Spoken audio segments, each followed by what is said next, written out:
धनु राशी ही राशी चक्रातील 9वी रास। या राशीचा स्वामी आहे गुरु। धनु राशीमध्ये मूळ, पूर्वाषाढा आणि उत्तराषाढा या 3 नक्षत्रांचा समावेश होतो। या नक्षत्रापैकी मूळ नक्षत्रात केतूचा वास असतो, पूर्वाषाढा नक्षत्रात शुक्राचा वास असतो, तर उत्तराषाढा नक्षत्रात सूर्याचा वास असतो। हे 3 नक्षत्र मिळून धनु राशी बनते, जी गुरुची राशी आहे आणि ती उत्साह, आशावाद, साहस आणि प्रामाणिकपणा यासारख्या गुणांचे प्रतीक आहे। धनु राशीचे प्रथम नक्षत्र आहे पूर्वाषाढा नक्षत्र।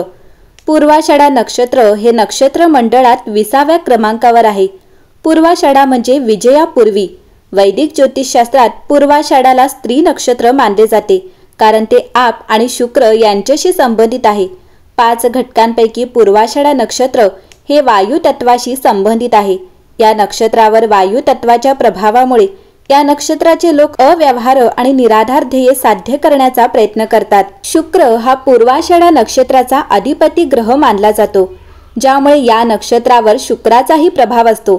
शुक्राच्या प्रभावामुळे या व्यक्ती प्रेमळ असतात आणि जीवन जगण्याची कला जाणतात। पूर्वाषाढा नक्षत्राचे 4ही चरण धनु राशीत येतात, ज्यामुळे या नक्षत्रावर गुरुचाही प्रभाव असतो। गुरुमुळे व्यक्ती महत्वाकांक्षी, आशावादी आणि आनंदी असते।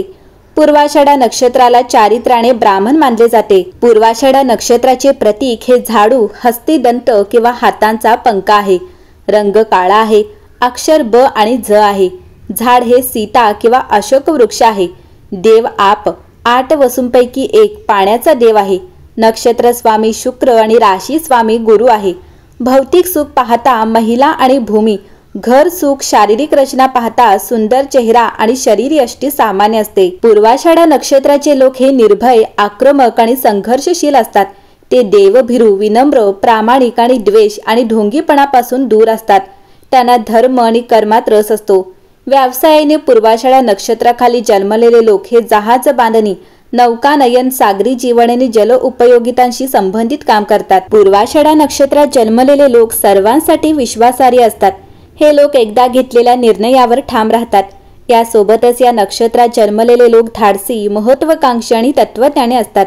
ते इतरांना सल्ला देण्यात खूप पुढे असतात, परंतु ते स्वतः कधीही इतरांचा सल्ला घेत नाहीत। सहसा ते त्यांची कामे खूप लवकर पूर्ण करतात, परंतु कधी कधी घाईमुळे ते काही चुका करतात। पूर्वाषाढा नक्षत्रात जन्मलेल्या लोकांचे एक विशेष वैशिष्ट्य म्हणजे ते तर्क करण्यात खूप कुशल असतात। त्यांना ज्यांचे म्हणणे कसे पटवून द्यायचे किंवा एखाद्या गोष्टीवर विश्वास कसा ठेवायचा हे चांगले माहीत असते।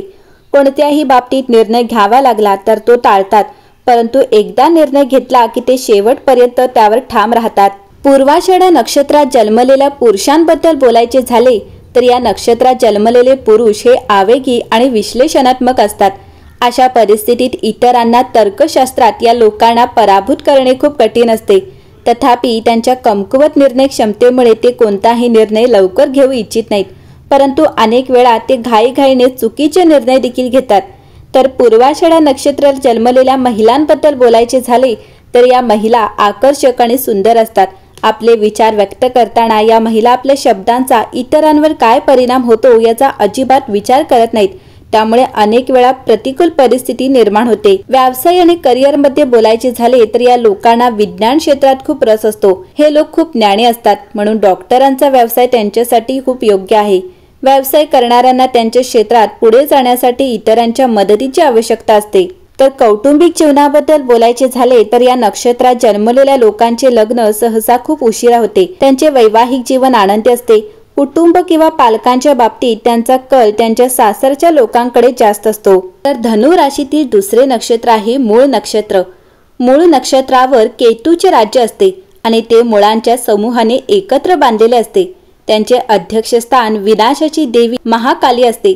या नक्षत्रात जन्मलेल्या लोकांमध्ये जीवनातील वाईट परिस्थितीमधून मार्ग काढण्याची आणि प्रत्येक गोष्टीच्या मुळाशी जाण्याची हिंमत असते। मूळ नक्षत्र हे वैदिक ज्योतिषशास्त्रातील चंद्र नक्षत्राच्या किंवा नक्षत्रांच्या मालिकातील 19वे नक्षत्र आहे। धनु राशीत ते 0 ते 13.20 अंशापर्यंत पसरलेले आहे। ते एकत्र बांधलेल्या मुळांच्या समूहाने दर्शविले जाते, ज्याचा अर्थ एकाच वेळी अनेक गोष्टी आहेत। ते लपवलेल्या गोष्टी, गुप्तता, कामे आणि घटनांचे प्रतिनिधित्व करते। याचा अर्थ असा की जो त्यांच्या मुळांशी बांधलेला आहे आणि सामान्यतः त्यांच्यामुळे पुढे जात नाही, त्यांच्या जन्मस्थानापासून फार दूर जात नाही, याचा अर्थ असा की जो समस्येचे कारण शोधण्यासाठी किंवा मुद्दा सिद्ध करण्यासाठी सर्व परिस्थितींच्या मुळापर्यंत पोहोचतो। या नक्षत्राचे 4ही चतुर्थांश किंवा पद धनु राशीच्या राशीत येतात। मूळ पुरुषांच्या शारीरिक वैशिष्ट्यांमुळे ते देखणे आणि तेजस्वी डोळे असतात। ते बहुतेकदा त्यांच्या कुटुंबात सर्वात सुंदर असतात। तर स्त्रिया या मध्यम उंचीच्या आणि मध्यम रंगाच्या असतात। त्या गडद नसतात पण गोऱ्याही नसतात। मूल हे एकत्र बांधलेले मूळ असे प्रतीक आहे। ते असे लोक आहेत जे प्रत्येक गोष्टीच्या मुळाशी पोहोचतात। यामध्ये ऐकणे किंवा तत्सम वर्तन देखील समाविष्ट आहे। ते जिथे आहे तिथे जोडलेले असतात आणि बहुतेकदा ते तिथून येतात तिथून फार दूर जात नाहीत। ते आयुर्वेदिक उपचार करणारे आणि संशोधक असू शकतात। त्यांच्या स्वतःच्या स्वभावामुळे त्यांना खूप अपमान सहन करावा लागतो, पण त्यांची त्वचा जाड असते आणि त्यामुळे त्यांच्यावर फारसा परिणाम होत नाही। या नक्षत्राच्या महिलांना आजूबाजूच्या सर्वांचे लक्ष वेधून घ्यावे लागते, जे जर त्यांना दिले नाही तर ती हिंसकपणे प्रतिकार करण्यास भाग पाडते। तिची स्वतःची जाणीव या घटकातूनच येते। मूल नक्षत्राच्या पुरुषांना 42 वर्षांचे होईपर्यंत त्यांच्या आयुष्यात वारंवार नोकरी बदलण्याची शक्यता असते। त्यानंतर जर त्यांनी कठोर परिश्रम केले आणि त्यांचे आर्थिक व्यवस्थापन व्यवस्थित करायला शिकले तर त्यांना काही स्थिरता मिळू शकते। मूळ नक्षत्र हे पुरुष पालकांच्या घरी कौटुंबिक जीवनाचा आनंद घेऊ शकत नाहीत। त्यांना जास्त मदतही मिळत नाही। विवाहित जीवनात पत्नी कर्तव्यदक्ष आणि काळजी घेणारी असल्याचे दिसून येते, तेव्हा याची भरपाई होते। काही भावंडासह सुसंवादी वैवाहिक जीवन शक्य आहे। मूळ नक्षत्र हे सर्व आक्रमक ग्रहांचे केंद्र मानले जाते। बऱ्याचदा त्यांचा प्रभाव ग्रहांच्या स्थितीवर अवलंबून असतो। त्यांचा स्वामी ग्रह केतू आहे। मूळ नक्षत्रात जन्मलेल्या मुलांची पूजा करून नक्षत्र शांती केली जाते। मूळ नक्षत्रात जन्मलेल्या लोकांचे वैशिष्ट्य म्हणजे ते अडचणींना तोंड देऊनही त्यांचे ध्येय साध्य करतात। ते कोणत्याही क्षेत्रात असले तरी यशस्वी होतात। तथापि त्यांना आदर आवडतो आणि पैशापेक्षा आदराला महत्त्व देतात। त्यांना स्वतःवर विश्वास असल्याने ते कुटुंबाकडून कोणत्याही फायद्याची अपेक्षा करत नाहीत। त्यांचे वैवाहिक जीवन आनंददायी असते।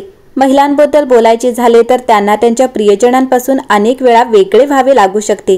धनु राशीतील तिसरे नक्षत्र आहे उत्तराषाढा नक्षत्र। उत्तराषाढा म्हणजे विजयानंतर। नक्षत्र मंडळातील हे 21वे नक्षत्र आहे। उत्तराषाढा नक्षत्राचा स्वामी हा सूर्य आहे। उत्तराषाढा नक्षत्राचा पहिला टप्पा धनु राशीत आहे आणि या नक्षत्राचा उर्वरित 3 टप्पे हे मकर राशीत स्थित आहेत। त्यामुळे या नक्षत्रावर धनु राशीचा स्वामी ग्रह गुरु आणि मकर राशीचा स्वामी ग्रह शनी यांचाही प्रभाव असतो। अशा प्रकारे उत्तराषाढा नक्षत्रात जन्मलेल्या व्यक्तींवर सूर्य, शनी आणि गुरुचा प्रभाव राहतो। या नक्षत्राचे प्रतीक हे हत्तीचे दात आहेत। झाड हे फणसाचे झाड आहे। रंग तांबे आहे। अक्षर ब आणि क आहे। देव 10 विश्वदेव आहेत। नक्षत्र स्वामी सूर्य आहे। राशी स्वामी गुरु आणि शनी आहे। भौतिक सुख पाहता पद, प्रतिष्ठा आणि संपत्ती लाभते, तर शारीरिक रचना सामान्य आणि रंग गोरा असतो। सकारात्मक बाजू पाहता या नक्षत्रातील जन्मकुंडलीत शनी आणि सूर्याची स्थिती चांगली असेल तर त्यांचे शुभ परिणाम देतील। या नक्षत्राचा प्रभाव असलेले व्यक्ती धैर्यवान आणि धीरवान असतात। ते न्याय आणि नियम आणि कायद्याचे गांभीर्याने पालन करतात। अशा व्यक्ती प्राचीन श्रद्धांवर विश्वास ठेवतात आणि कुटुंबाच्या प्रतिष्ठेचे पालन करतात। उत्तराषाढा नक्षत्राच्या लोकांमध्ये बरोबर आणि चूक यात फरक करण्याची प्रबळ क्षमता असते। उत्तराषाढा नक्षत्राचे चरित्र क्षत्रिय गण मनुष्य आहे। गुण सात्विक आणि वायू तत्व आहे। उत्तराषाढा नक्षत्र म्हणजे उत्तरार्ध अपराजित, नेहमीच विजयी। याचा अर्थ शेवटच्या क्षणी विजय देणारा असा होतो।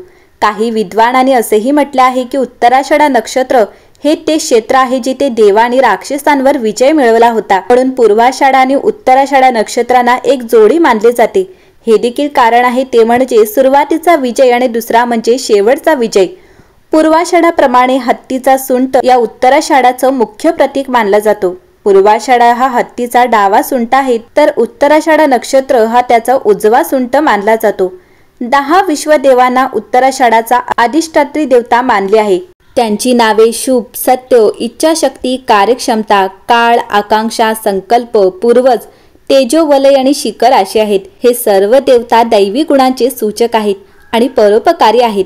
हे सर्व विश्वदेव या जगात जे काही शुभ आणि पुण्यपूर्ण आहे त्यांचे रक्षण करतात।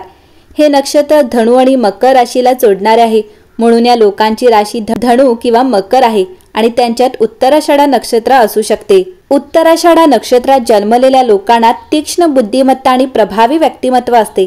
त्यांच्याकडे त्यांच्या मनाने कठीण कामे देखील सोपी करण्याची क्षमता असते। उत्तराषाढा नक्षत्रात जन्मलेल्या व्यक्तींमध्ये अस्पृश्य क्षेत्रांवर संशोधन करण्याची अद्भुत क्षमता असते। या लोकांना समाजासाठी काहीतरी नवीन करण्याची आवड असते। ते टीमवर्कमध्ये खूप चांगले काम करतात आणि त्यांचे ध्येय गाठतात। या लोकांमध्ये खूप प्रबळ इच्छाशक्ती असते आणि निर्णय घेतल्यानंतर ते तो बदलत नाहीत। हो, जोपर्यंत एखाद्या वरिष्ठ व्यक्तीचा किंवा ज्याचा ते खूप आदर करतात अशा व्यक्तीचा हस्तक्षेप होत नाही तोपर्यंत त्यांच्या स्थिरतेची भावना असते आणि ते कोणतेही काम संयमाने करतात। ते कोणत्याही गोष्टीबद्दल खूप बारकाईने विचार करतात आणि त्या गोष्टीचे उद्दिष्ट गाठतात। म्हणूनच त्यांना असंबद्ध गोष्टींमध्ये अडकून कोणीही त्यांना काहीही करायला लावू शकत नाही। या लोकांमध्ये आत्मचिंतनातून दैवी गुण विकसित करण्याची क्षमता असते। त्यांच्यात देवावर श्रद्धा आणि भक्ती असते। हे लोक त्यांच्या पूर्वजांचे अपूर्ण काम पुढे नेण्यात खूप रस घेतात। याशिवाय त्यांच्या पूर्वजांचे गुण देखील त्यांच्यात असतात। हे लोक कौटुंबिक परंपरा आणि प्रतिष्ठेचा देखील आदर करतात। शिवाय उत्तराषाढा नक्षत्रात जन्मलेल्या लोकांना समाजातील ज्येष्ठांचा खूप आदर असतो। ते कधीही त्यांच्या ज्येष्ठांचा अनादर करत नाहीत। ते वृद्धांना मदत करतात आणि त्यांना वेळ देतात आणि त्यांच्या ज्ञानाचा आणि अनुभवाचा पूर्ण लाभ घेतात।